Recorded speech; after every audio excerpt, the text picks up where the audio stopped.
Play different. Oh, baby. Greetings, fellow Mac addicts. In this video, we're looking at Chiral, or Chiral? Actually, I should probably look this up. I'll be right back. Greetings, fellow Mac addicts, and welcome to Chiral. The H is silent. This is a puzzle game from Ambrosia Software from back in 1994. So let's dive in, shall we? Yes, let's shall. Okay, so we have to create 2 molecules with 6 atoms each. It's got to be funky. That's right. Okay, so let me explain what's going on the screen here.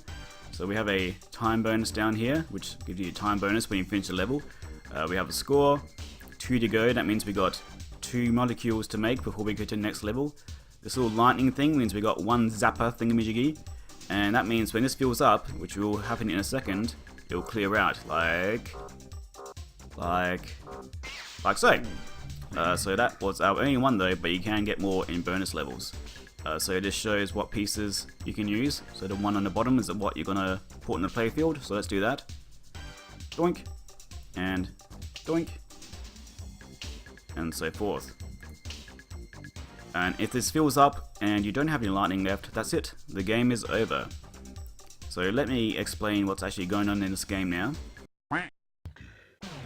So the dots on the atom indicate how many atoms need to be connected to it for it to be complete. So I'll pop this in here.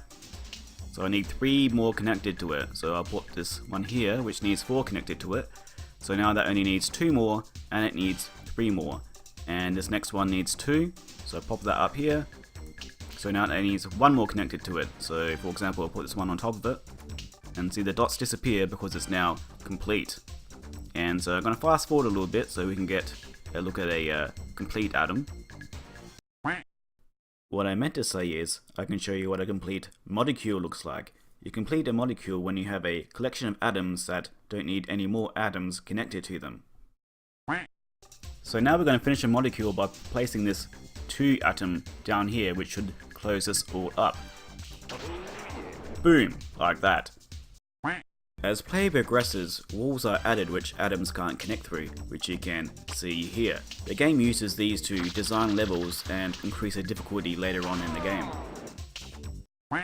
Here's a not very fun fact. As of the year 2000, Chiral was Ambrosia's lowest selling game. Part of the reason for this is probably because a lot of people I talked to couldn't even figure out how to play the game despite an in-depth tutorial. Another part of it is the design of the game, which I'll get into a little bit later. Like many Ambrosia titles, Chiral is a snazzed up clone of another game. This time it's a 1990 Amiga game from Psygnosis called Atomino. A few Mac gamers have heard of this game, which is surprising because it actually had a Mac port back in 1994. An interesting thing to note about that port is that I think it's the only one with mouse support, so go Team Mac. Despite this being a clone of another game, Ambrosia added a lot of their own little ideas to make it feel different from the original game. There is the Shazap, which clears the vial if it gets too full, and there are now bonus levels where you can earn more Shazaps. Bonus levels are actually just normal levels but with a very tight time limit. Chiral plays at a much higher resolution than Atomino. There are more atoms that do different things, such as give bonuses to the player or increase the speed in which atoms fall into the vial, and the level design is also completely different. But the absolute biggest difference is the pace at which the game plays. From the very start, atoms drop into the vial at a way faster speed than at the start of Atomino, hence the need for the Shazap.